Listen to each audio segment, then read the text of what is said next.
Cek. Puji Tuhan, Shalom Bapak Ibu. Bapak Ibu bagaimana kabarnya hari ini? Luar biasa, yang merasakan anugerah Tuhan boleh kita lambaikan tangan. Kita berikan tepuk tangan yang terbaik buat Tuhan kita, haleluya. Sepertinya saya lama ya, enggak khotbah di jam kedua. Bapak Ibu, mari saya ajak untuk mengingat kembali tema kita bulan ini. Bulan September kita membahas tentang who am I, siapa saya di hadapan Tuhan. Jadi kalau minggu pertama kita sudah melihat bahwa kita itu diciptakan dalam kemuliaan, kita diciptakan segambar dan serupa dengan Allah, imago Dei, begitu ya. Tapi kemuliaan itu akhirnya hancur karena dosa. Dan minggu yang kedua kita melihat kasih karunia Allah itu besar bagi setiap kita.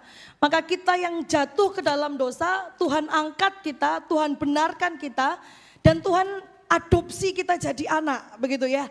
Dari menjadi anak ini kita punya kuasa, kita punya identitas, kita punya jati diri yang baru. Kita bukan lagi orang yang berdosa, kita bukan lagi hamba dosa, kita bukan lagi hukuman, tapi kita adalah anak-anak Allah.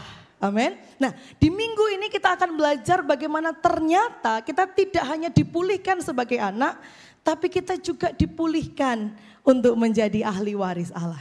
Amin. Dan nanti minggu terakhir kita akan melihat bagaimana dipulihkan itu untuk sebuah panggilan gitu ya. Jadi kita dipanggil, kita dipulihkan itu bukan untuk leha-leha, tapi ada panggilan yang harus kita kerjakan.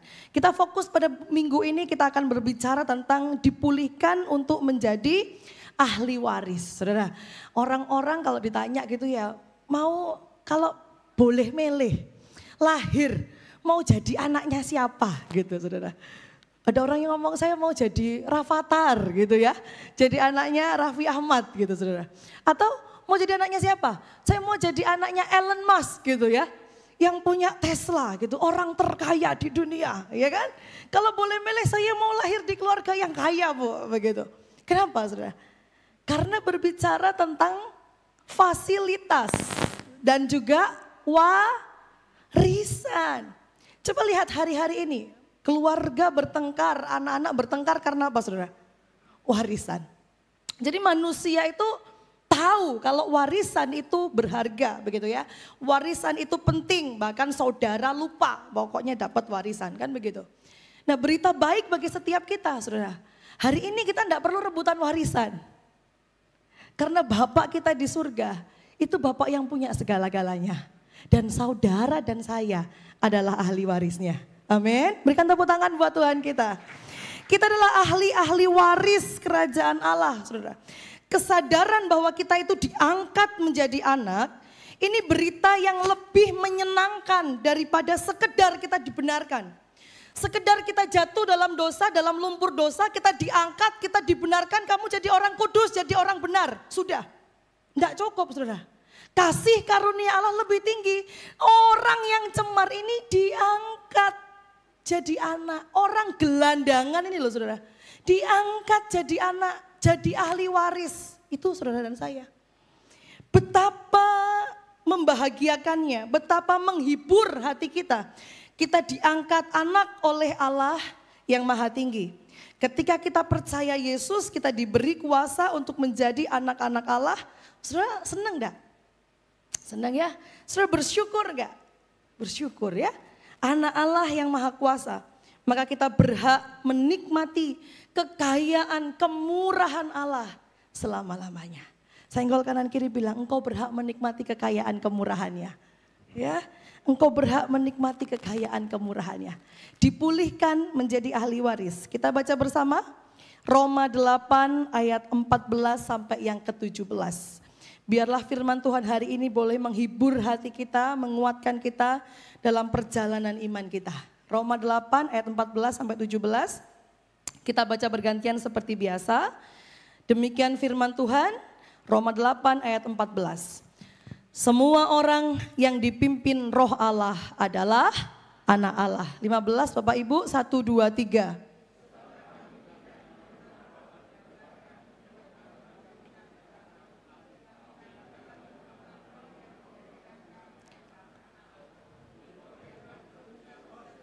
Ya Aba, ya Bapa. 16.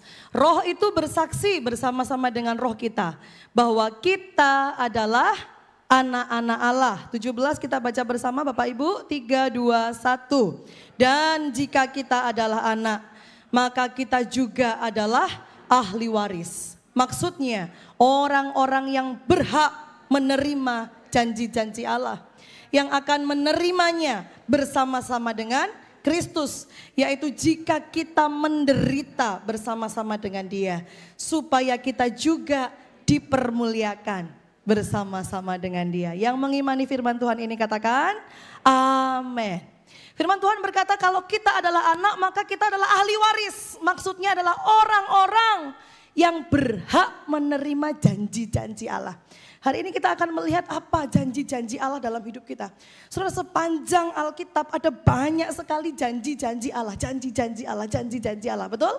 Hari ini saya akan membahas 3 saja yang paling mendasar dan besar dalam hidup kita. Apa janji-janji Allah yang menjadi warisan kita ketika kita menjadi anak Allah. Ada 3 hal. Yang pertama, janji kehidupan kekal di sorga yang mulia. Yang kedua, janji pemeliharaan oleh kekuatan Allah. Yang ketiga, janji pemuliaan bersama dengan Kristus. Kita lihat yang pertama. Janji Tuhan sebagai warisan kita adalah kehidupan kekal di surga. Amin. Kita punya warisan di surga yang mulia. Ya, 1 Petrus 1 ayat 3 sampai 5 juga berkata demikian. Terpujilah Allah dan Bapa Tuhan kita Yesus Kristus yang karena rahmatnya yang besar telah melahirkan kita kembali oleh kebangkitan Yesus Kristus dari antara orang mati kepada suatu hidup yang penuh pengharapan untuk menerima suatu bagian yang apa saudara? Tidak dapat binasa, yang tidak dapat cemar, dan yang tidak dapat layu, yang tersimpan di sorga bagi kamu. Hari ini mungkin kita punya harta, tapi kita suka khawatir, saudara. Aduh, jangan-jangan kalau saya nyimpen duit di bank nanti tidak bisa ditarik. Ya, demo-demo, gonjang-ganjing, saudara, takut tidak bisa ditarik. Saya mau nyimpen emas nanti kalau seperti ini, nggak bisa dijual. Saya mau nyimpen uang di rumah, iya nanti kalau nggak ada pencuri, saudara. Itu harta kita di dunia. Kita khawatir karena itu bisa diambil daripada kita. Ngengat dan karat merusakkannya. Tapi firman Tuhan bilang apa? Kamu punya harta di surga. Harta yang tidak dapat layu, yang tidak dapat cemar, yang ngengat dan karat itu tidak mengambilnya. Itu harta kita di surga. Amin. Mungkin hari ini kita bilang, Bu, hidup saya itu nelongso di dunia. Kenapa? Bapak saya itu miskin. Atau dulu bapak saya itu kaya. Tapi suka judi. Akhirnya habis semua hartanya, saya gak punya apa-apa. Saya gak punya warisan, saya harus kerja keras. Bu, hidup saya susah, saya gak punya apa-apa. Ngasih makan anak-anak susah, nanti cucu saya gimana, saudara. Hari ini jangan khawatir. Ada warisan kita di tempat yang indah. Di tempat yang tidak dapat binasa. Tidak ada kesakitan, tidak ada air mata, tidak ada kedukaan. Di sana kita bersuka cita bersama dengan Tuhan. Amin. Kita berikan tepuk tangan buat Allah kita. Haleluya, ya. Jadi hal ini mengingatkan kita, saudara. Bapak Ibu ingat-ingat ya, bangsa Israel kan begitu. Bangsa Israel itu dibawa keluar dari perbudakan Mesir, lalu dibawa kepada satu warisan. Apa warisannya, saudara? Tanah Kanaan, tanah perjanjian. Jadi tanah perjanjian adalah sebuah warisan bagi bangsa Israel. Nah, kita juga, kita dipanggil keluar, dibawa keluar dari dosa, perbudakan dosa kepada suatu bagian warisan. Tapi warisan kita itu bukan sebidang tanah. Warisan kita itu bukan suatu negeri. Warisan kita itu bukan harta yang melimpah, kesehatan yang tidak dapat binasa, bukan kematian, bukan apa? Kehidupan tanpa kematian, enggak. Warisan kita lebih dari segalanya. Warisan kita di surga yang mulia. Tidak ada yang menandingi. Amin. Saudara, ada satu cerita ya, ini intermezzo.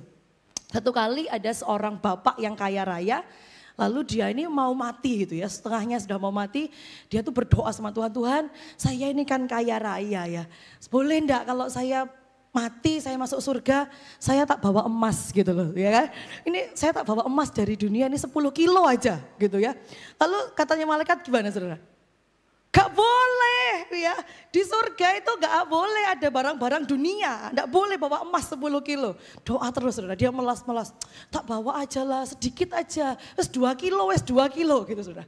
Karena dia ini mendesak gitu ya. Akhirnya Tuhan bilang ya wes lah, bawa gak apa-apa 2 kilo. Sudah tahu ketika di surga, dia jalan-jalan gini ya.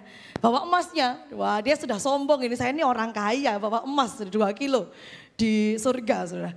Lalu dia lihat, loh ternyata apa saudara? Jalannya emas, betul. Loh dia ini kan diketawa-ketawain sama orang-orang yang lewat. Loh lihat orang itu loh, lapo kok bawa kerikil kan gitu saudara ya. Bawa batu, bawa kemana-mana itu ngapain gitu. Akhirnya karena dia malu, dia taruh emasnya begitu di pinggir jalan. Lalu malaikat lewat saudara. Tahu malaikatnya bilang apa? Tahu enggak malaikatnya bilang apa? Pak, jangan buang sampah sembarangan. Jadi apa yang kita anggap berharga di dunia ini saudara. Di surga itu enggak ada apa-apanya. Ya, di surga itu cuma sampah. Di surga itu cuma kita lewati. Itu cuma penggambaran bagaimana kemuliaan surga. Bagaimana keindahan surga. Bagaimana keindahan yang kita nikmati bersama dengan Tuhan. Itu bagian kita. Ya, kayak lagu tadi kan. Kaulah segalanya di dalam hidupku. Apa saudara? Kerajaanmu, kebenaranmu, itu bagianku. Amin. Biar ini jadi kekuatan buat setiap kita. Kita berikan tepuk tangan sekali lagi buat Tuhan kita. Ya, saudara. Dan biarlah ini mengingatkan kita kembali. Nah, ketika kita berbicara tentang surga, surga itu tidak hanya berbicara tentang tempat tadi ya. Tentang suatu suasana yang indah, suatu tempat yang istimewa, tempat yang sempurna, tidak. Surga itu berbicara tentang sebuah hubungan. Katakan bersama dengan saya, hubungan. Berbicara tentang sebuah persekutuan. Apa saudara? Persekutuan. Makanya ada satu teolog yang bilang begini secara ekstrim. Kalaupun Tuhan itu ada di neraka, saya lebih memilih ke neraka daripada saya ada di surga. Tapi kalaupun saya ke surga tapi tidak ada Tuhan, maka sia-sialah saya pergi ke surga. Jadi saudara bisa memahami. Jadi surga keindahannya itu tidak hanya terletak suatu tempat yang indah, yang saya tidak akan nangis, saya tidak akan sakit, saya tidak ada masalah, saya bersuka cita bersama dengan Tuhan. Tapi surga itu berbicara tentang hubungan. Makanya ada firman Tuhan bilang apa? Terjadilah kehendakmu di bumi seperti di surga. Karena kita menikmati Tuhan dalam rumah tangga kita. Kita menikmati Tuhan dalam pekerjaan kita. Kita menikmati Tuhan dalam segala yang kita kerjakan. Itu adalah surga di bumi. Jadi hari ini kalau kita berbicara tentang surga, mari kita ubah pikiran kita. Surga yang paling istimewa, yang paling penting, yang paling menyenangkan hati saya. Sebab saya bertemu muka dengan Tuhan Yesus yang mati buat kita. Amin. Itu penghiburan buat kita. Makanya warisan yang kita miliki bukan hanya waktu dan tempat tanpa dosa, tanpa kematian, tanpa air mata atau rasa sakit. Warisan yang kita miliki adalah Allah sendiri. Allah adalah warisan kita. Amin.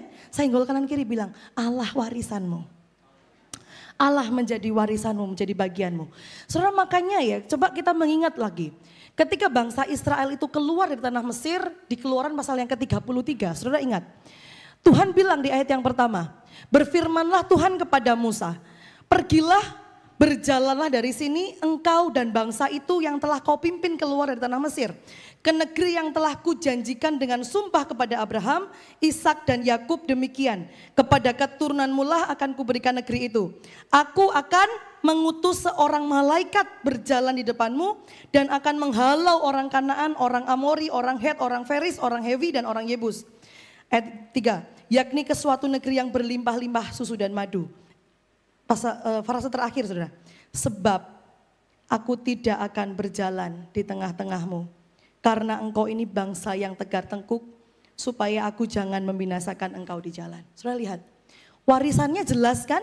Tanah Kanaan, Tapi Tuhan bilang apa? Tapi aku enggak mau jalan sama kamu. Kamu jalan sendiri bersama dengan malaikat. Bangsa Israel melakukan apa saudara? Mereka berkabung. Mereka tidak mau makan. Mereka bersedih. Mereka mau bersama dengan Tuhan. Mereka mengerti bahwa Kanaan tanpa Tuhan itu adalah sia-sia. Kanaan tanpa Allah itu percuma. Bangsa Israel tahu bahwa yang paling penting itu bukan Kanaan, bukan susu dan madu, bukan kenyamanan. Tapi Tuhan yang berjalan di tengah-tengah mereka. Hari ini juga sama. Surga tanpa Tuhan itu percuma. Biarlah hidup kita mengerti. Saya mau masuk surga. Saya bersuka cita untuk surga. Karena Tuhan ada di sana. Karena saya mau hidup bersama dengan Tuhan. Berjalan bersama dengan Tuhan selama-lamanya. Makanya warisan dalam bahasa Ibrani itu, dalam bahasa Yunani saudara itu adalah kleronomos. Kleros itu bagian, nemomai itu memiliki. Jadi memiliki bagian. Warisan itu adalah memiliki bagian. Makanya warisan itu selalu berbicara tentang hubungan, tentang status identitas. Maka kita tidak mungkin punya bagian, memiliki bagian dari apa yang tidak ada hubungannya dengan kita. Anak punya bagian, memiliki bagian dari bapaknya, ya. Cucu ada bagian mungkin dari engkongnya. Itu berbicara tentang status hubungan. Nah, hari ini kita dapat warisan itu juga karena status dan hubungan kita bersama dengan Tuhan. Status kita sebagai anak itu menjamin warisan kita di surga. Jadi hari ini jangan khawatir saudara ya. Betul enggak ya kalau saya ini mati saya masuk surga? Bagaimana kalau saya mati dalam keadaan saya berdosa? Jaminan kita sebagai anak itu cukup meyakinkan kita bahwa warisan kita tidak akan diambil daripada kita. Saudara, kalau Bapak Ibu punya ART ya. ART-nya ini baru, lalu sekalinya gosok, sekalinya setrika itu gosong. Terus besoknya lagi dikasih kesempatan. Gosok lagi, gosong lagi. Minggu depan gosok lagi, gosong lagi. Dia Pak no saudara? Dia apaan saudara? Dipulangkan saja gitu ya, cari pembantu yang lain. Loh, bajunya habis ya, kena gosong. Tapi coba bayangkan, kalau yang gosongkan berkali-kali, itu anak saudara. Saudara ganti baju, ganti setrika, apa ganti anak? Dipulangkan saja lah gitu ya, tak masuk namanya nang wetengku lah gitu saudara. Enggak toh? Itu jaminan bagi setiap kita. Saudara adalah anak. Itu jaminan yang kuat bagi setiap kita untuk mengiring Tuhan. Tidak ada yang mampu mengambil bagian kita daripada kita. Saudara J.C. Ryle dalam bukunya Apakah Anda Seorang Pewaris ya, dia menuliskan seperti ini. Kelihatan enggak ya? Kelihatan ya? Saya bacakan. Apakah pengetahuan itu menyenangkan bagi kita sekarang? Di surga kita akan mengetahui segala sesuatu dan tidak akan ada perselisihan di antara orang percaya. Apakah kekudusan menyenangkan bagi kita sekarang? Dan apakah dosa itu menyebabkan kita kesulitan sekarang? Di surga tidak akan ada dosa. Apakah istirahat menyenangkan bagi kita sekarang? Apakah kita sering lelah dan lemah? Di surga kita akan menikmati istirahat sempurna dari Tuhan. Apakah pelayanan menyenangkan bagi kita sekarang? Kita akan melayani Tuhan dengan sempurna di surga tanpa keterbatasan kita saat ini. Apakah kepuasan menyenangkan bagi kita sekarang? Di surga sukacita kita akan sempurna dan permanen. Apakah persekutuan dengan orang-orang kudus itu menyenangkan bagi kita sekarang? Di surga kita akan menikmati persekutuan yang sempurna dengan umat Tuhan. Apakah persekutuan dengan Kristus menyenangkan bagi kita sekarang? Di surga kita akan melihat wajahnya dan persekutuan kita tidak akan pernah terputus oleh dosa kita. Amin. Maka hari ini kalau kita masih hidup saudara, ayo kita hidup sebagai orang-orang menang, sebagai ahli-ahli kerajaan Allah, sebagai anak Allah, bukan sebagai anak yang terhilang ya di Lukas. Bukan seperti anak yang hilang. Kenapa? Karena dulu kita sudah hilang. Dulu kita sudah cemar. Dulu kita sudah sakit. Dulu kita sudah berdosa. Dulu kita menempuh jalan kita dengan ambisi kita pribadi tanpa Allah. Itu dulu. Dulu kita terhilang, iya. Sekarang saya anak-anak kepunyaan Allah. Saya bukan anak yang hilang. Karena kasih karunia Allah dalam Yesus Kristus menebus kita, mengangkat kita jadi anak-anak Allah, diterima, dipulihkan, dikenyangkan, disembuhkan, berjalan bersama dengan Tuhan. Ayo kita hidup bukan sebagai anak yang terhilang, kita sudah diselamatkan. Berikan tepuk tangan buat Allah kita. Ya, itu yang pertama saudara. Yang kedua, apa janji Tuhan sebagai warisan kita di dunia ini? Yang kedua adalah pemeliharaan di dalam kekuatan Allah. Mungkin kita bertanya, Bu, warisan saya kok masih lama ya? Nanti di surga, masih nanti gitu. Lalu sekarang saya gimana? Ada janji Allah yang kedua, warisan kita dipelihara dalam kekuatan Allah. 1 Petrus 1 ayat yang kelima. Yaitu kamu yang dipelihara dalam kekuatan Allah karena imanmu. Sementara kamu menantikan keselamatan yang telah tersedia untuk dinyatakan pada zaman akhir. Kesadaran akan posisi dan status kita sebagai anak. Ini mengubah kacamata kita dan cara kita memandang. Yang pertama, kalau kita sadar bahwa kita adalah anak Allah, kita diangkat oleh Allah. Yang pertama, akar dari memuliakan Bapa saat kita bertindak seperti Bapa kita. Dan orang melihat perbuatan baik kita, memuliakan Bapa kita di surga.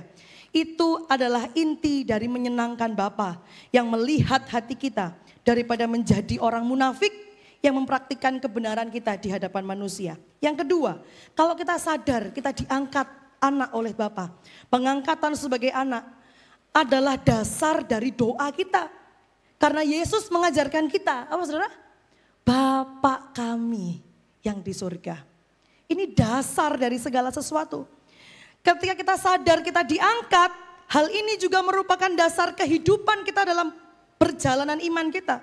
Karena kita percaya kepada Bapa yang mencukupi kebutuhan kita. Amin. Kita anak Allah, saudara. Roma 8 ayat yang ke-14 dan yang ke-15. Semua orang yang dipimpin roh Allah adalah anak Allah. Sebab kamu tidak menerima roh perbudakan yang membuat kamu menjadi takut lagi. Tetapi kamu telah menerima roh yang menjadikan kamu anak Allah. Oleh roh itu kita berseru, ya Aba, ya Bapa. Saudara, kata ya Aba, ya Bapa, itu adalah sebuah panggilan khusus ya. Sebuah panggilan istimewa, sebuah panggilan yang khas. Coba hari ini saudara dalam pergumulan kita, dalam sakit penyakit kita, saudara tenang.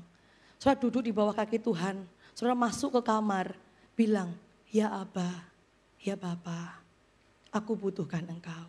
Ya Aba, ya Bapa, Tuhan melihat hatiku, Tuhan melihat pergumulanku. Ya Aba, ya Bapa. Saudara tidak sendiri. Bahkan ketika saudara masih sudah tua, sudah putih rambutnya. Ketika saudara sudah menjadi janda, tidak punya suami, tidak punya pegangan hidup begitu ya. Kita punya Bapa di surga yang tidak pernah tinggalkan kita. Dia melihat kita, dia menolong kita, dia menjawab doa kita. Dia ikut campur tangan dalam setiap hal yang kita kerjakan. Ada Bapa yang melihat kita di surga. Amin. Kalau Tuhan semesta alam adalah Bapa kita, saudara coba bayangkan. Maka tidak ada ketakutan untuk kita menghampirinya. Dia mencintai kita, dia tabah dan sabar terhadap kita. Dia tidak pernah menyerah terhadap kita. Orang tua ketika melihat anak bandel ya, anak yang kecil ya biasanya ya. Waduh, saudara ya juengkelkan. Mungkin yang saudara remaja juga juengkelkan. Tapi ketika melihat dia tidur pada waktu malam, saudara hatinya gimana? Jatuh ya. Duh sakno anakku ini. Padahal juengkelkan loh saudara seharian. Jengkelkan waktu malam lihat dia tidur. Duh anakku ini ya. Sayang, sayang, sayang. Tuhan lihat kita saudara. Sabar. Dia tabah terhadap kita. Dia tidak pernah menyerah terhadap kita. Bapak kita Itu adalah Allah yang kuasanya tidak terbatas. Kasihnya tanpa syarat, hikmatnya tidak tertandingi. Ia memiliki 1001 cara untuk menolong dan memelihara hidup kita. Jangan takut, jangan khawatir. Banyak banyak pengusaha-pengusaha bilang susah. Hari-hari ini susah, hari-hari ini susah. Tapi biarlah firman Tuhan ingatkan kita. Kita punya Bapak yang maha kaya. Amin. Bapak yang punya banyak cara menolong kita. Jangan takut, jangan khawatir. Datang sama Tuhan, bilang, ya Abba, ya Bapa. Senggol kanan kiri bilang, ojo khawatir. Ya, ojo khawatir, saudara. Dipelihara dalam bahasa Yunani adalah phroureo, phroureo ya. Phroureo itu artinya memberikan keamanan, menjaga dengan kekuatan militer. Saudara lihat.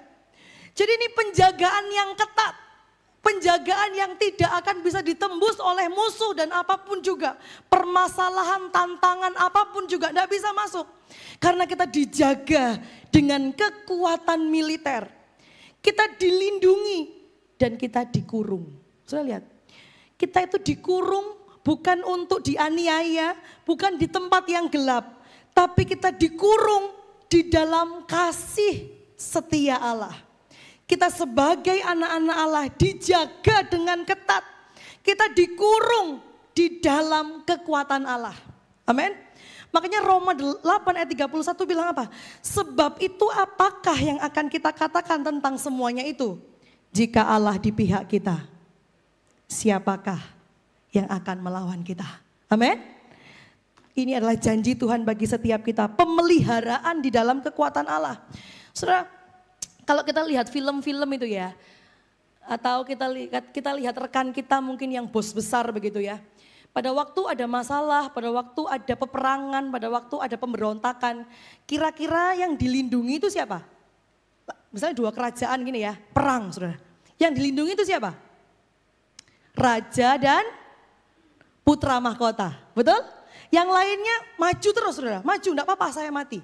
Yang penting raja dan putra mahkota itu selamat. Saudara hari ini sadari, Bapak Ibu adalah ahli waris kerajaan. Jadi saudara adalah putra putri mahkota Allah. Tidak mungkin Tuhan biarkan kita. Tuhan akan menjaga kita dengan ketat, dengan luar biasa. Tuhan tidak akan biarkan kita. Tuhan pasti menolong setiap kita. Sadari saudara. Tepuk dadanya bilang saya putra dan putri mahkota kerajaan Allah. Saya putra dan putri mahkota kerajaan Allah. Saya tidak akan dibiarkan. Amin. Saudara akan menikmati kasih karunia Allah. Dia pedulikan setiap kita. Tadi kita juga nyanyikan ya. Ku sembah kau Allahku, Bapa dan sahabatku. Apa saudara? Kau yang pedulikan seluruh hidupku. Walau lewati lembah, aku tak ditinggalkan. Yesus kekuatan di hidupku. Kita berikan tepuk tangan buat Tuhan kita. Yang ketiga, yang terakhir, apa warisan kita? Janji Allah bagi setiap kita. Yang pertama, kita punya janji kerajaan surga menjadi milik kita, warisan kita.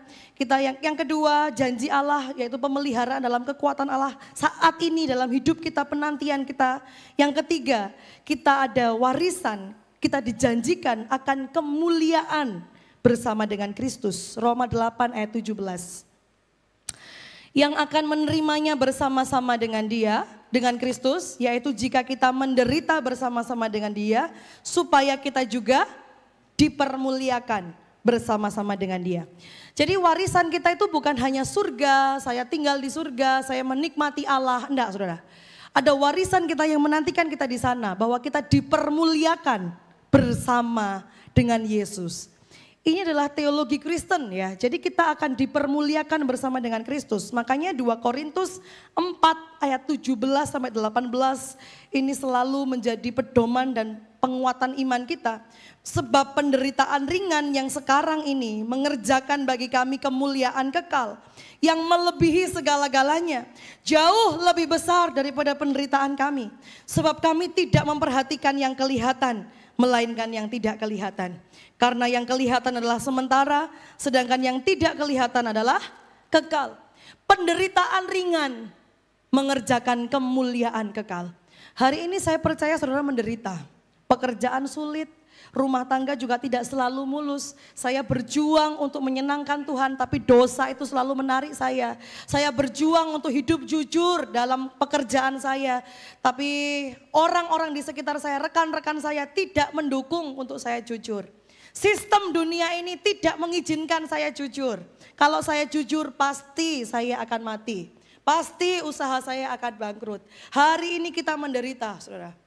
Tapi lihat, penderitaan ringan akan mengerjakan bagi kita kemuliaan kekal. Mungkin hari ini kita sakit, tubuh kita semakin merosot. Tapi nanti kemuliaan kekal yang akan kita terima itu menyempurnakan kehidupan kita. Paulus bilang penderitaan ringan mengerjakan kemuliaan kekal. Saudara mau tahu penderitaan ringan yang dimaksud oleh Paulus itu seperti apa? Coba lihat ya, 2 Korintus ini sangat kecil. Saya bacakan. Apakah mereka pelayan Kristus? Aku berkata seperti orang gila. Aku lebih lagi. Aku lebih banyak berjerih lelah. Lebih sering di dalam penjara. Didera di luar batas. Kerap kali dalam bahaya maut. 5 kali aku disesah orang Yahudi. Setiap kali 40 kurang 1 pukulan. 3 kali aku didera, 1 kali aku dilempari dengan batu, 3 kali mengalami karam kapal, sehari semalam aku terkatung-katung di tengah laut. Dalam perjalananku aku sering diancam bahaya banjir dan bahaya penyamun, bahaya dari pihak orang-orang Yahudi dan dari pihak orang bukan Yahudi, bahaya di kota, bahaya di padang gurun, bahaya di tengah laut, dan bahaya dari pihak saudara-saudara palsu. Aku banyak berjerih lelah dan bekerja berat, kerap kali aku tidak tidur, aku lapar dan dahaga, kerap kali aku berpuasa, kedinginan dan tanpa pakaian, dan dengan tidak menyebut banyak hal lain lagi urusanku sehari-hari, yaitu untuk memelihara semua jemaat-jemaat. Jika ada orang merasa lemah, tidakkah aku turut merasa lemah? Jika ada orang tersandung, tidakkah hatiku hancur oleh duka cita? Jika aku harus bermegah, maka aku akan bermegah atas kelemahanku. Saudara, ada yang masalahnya, pergumulannya, tantangannya lebih dari Rasul Paulus hari ini? Tidak ada ya. Ada di sini saudara yang sampai nggak bisa makan? Tidak ada. Ada di sini kita yang sampai nggak pakai baju? Nggak ada. Penderitaan yang luar biasa. Tapi Paulus bilang apa? Ini penderitaan ringan. Ini penderitaan ringan. Hari ini penderitaan kita terlalu besar. Seperti giant, sangat besar. Seperti gunung yang tidak dapat kita pindahkan. Ingat firman Tuhan, ini penderitaan ringan. Saudara, coba bayangkan ya, mengapa para rasul, penginjil, para martir, mereka begitu bersemangat dan mati. Bahkan ada yang disiksa, dibunuh, dipenggal, digoreng, dilempari batu, disalib, dicambuk, dipancung, diseret sampai tubuh terkoyak. Markus ditusuk tombak, masukkan nyala api oven Thomas. Kenapa mereka mau? Karena mereka sadar penderitaan ringan ini gak ada apa-apanya dengan kemuliaan kekal yang akan kita terima di surga yang mulia. Hari ini kuatkan iman kita, teguhkan iman kita. Saya menderita tapi saya gak sendiri. Ini cuma penderitaan ringan. Amin, saudara. Hal ini menolong kita, membantu kita memahami bahwa di surga nanti itu nggak cuma nyanyi Pak, nggak cuma nyanyi Bu, ya. Ada yang ngomong nanti kita di surga ngapain? Nyanyi, muji Tuhan. Enggak, saudara. Kita adalah ahli waris. Kita dimuliakan bersama dengan Kristus. Makanya ada bema, namanya tahta pengadilan bema, itu pengadilan pembagian mahkota. Saudara, ini Bapak Ibu dapat mahkota berapa? Mahkota berapa? Mahkota itu berbicara tentang lokasi, daerah yang akan kita pimpin.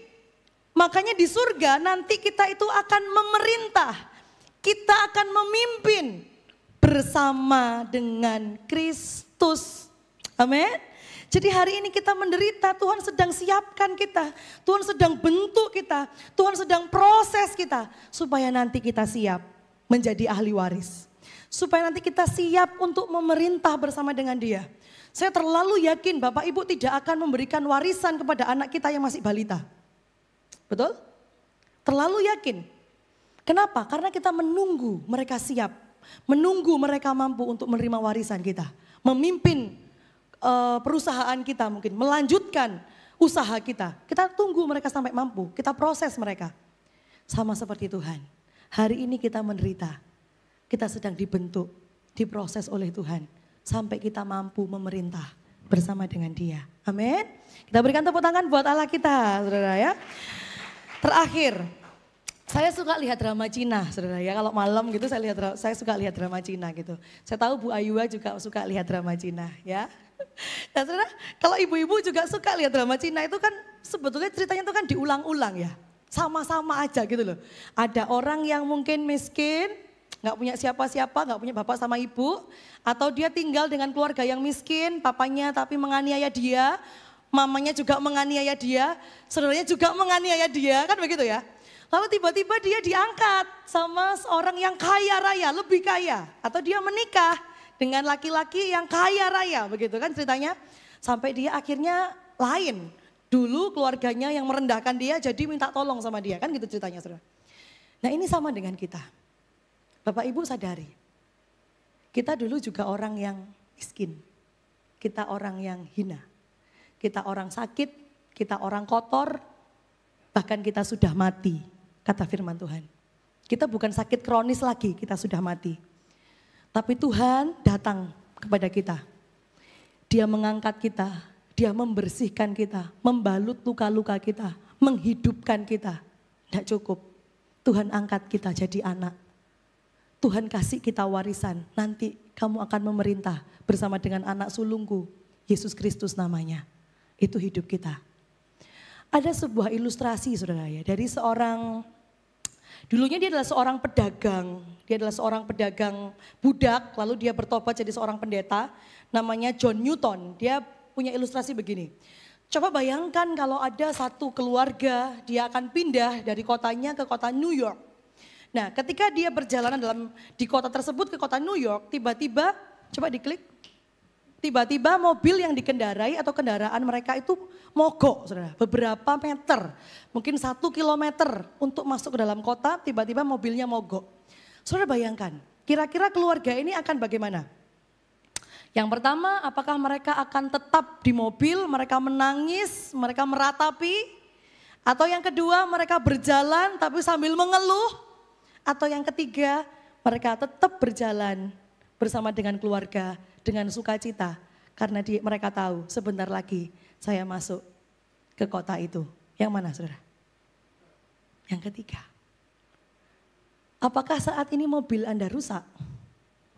Apakah saudara pernah bertanya, Tuhan kalau memang betul saya adalah anak Allah, kenapa Tuhan izinkan saya menderita? Kenapa Tuhan izinkan saya sakit kalau betul saya adalah anak Allah? Saya orang-orang yang menerima warisan dari kerajaan Allah. Bahkan pertanyaan ini juga diluncurkan, disampaikan oleh rekan kami CG ya. Minggu lalu kami CG bahasa Inggris saudara. Lalu salah satu rekan bilang, salah satu pertanyaan terbesar kalau bertemu dengan Tuhan, mau tanya apa? Kenapa Tuhan izinkan penderitaan? Mungkin kita juga bertanya begitu. Jawabannya ada di sini saudara. Dulu Allah memang menciptakan kita untuk hidup bersama Dia dan menikmati Dia selama-lamanya. Tapi dosa menjadikan kita terpisah dari Allah, jauh, hina, dan terhilang. Maka penderitaan saat itu juga jadi bagian kita. Tapi karena kasih-Nya yang besar, Yesus mati di atas kayu salib untuk menebus kita, memulihkan hubungan kita, dan menjadikan kita anak-anak Allah. Sekarang memang kita masih harus menderita. Tapi penderitaan itu bukan lagi untuk menghancurkan kita, namun untuk menyiapkan kita sebagai ahli warisnya. Sebab kelak kita akan menerima warisan kekal di surga. Bahkan Tuhan sendiri adalah warisan dan bagian kita. Sementara kita menderita, ayo bertahan. Ada kemuliaan kekal yang menanti setiap kita. Tuhan Yesus memberkati kita semua. Saya undang untuk bangkit berdiri Bapak Ibu. Kita berikan tepuk tangan buat Allah kita. Saya undang pemain musik WL Singer maju ke depan. Kita baca ayat terakhir kita. 1 Korintus 15 ayat yang ke-10. 1 Korintus 15 ayat yang ke-10. Kita baca bersama-sama. 1, 2, 3. Tetapi karena kasih karunia Allah, aku adalah sebagaimana aku ada sekarang. Dan kasih karunia yang dianugerahkannya kepadaku tidak sia-sia. Sebaliknya, aku telah bekerja lebih keras daripada mereka semua. Tetapi bukannya aku, melainkan kasih karunia Allah yang menyertai aku. Selamat mengiring Tuhan, Tuhan memberkati kita semua. Kita tundukkan kepala kita Bapak Ibu. Kita mau renungkan firman Tuhan ini dan kita angkat satu pujian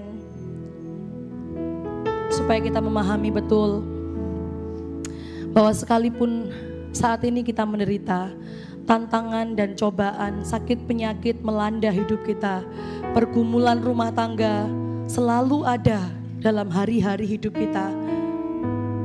Ketakutan dan kekhawatiran akan hari depan itu menjadi mimpi buruk kita setiap malam.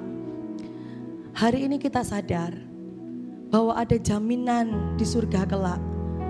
Bahkan Tuhan sendiri itu adalah bagian kita seumur hidup kita yang tidak dapat diambil daripada kita.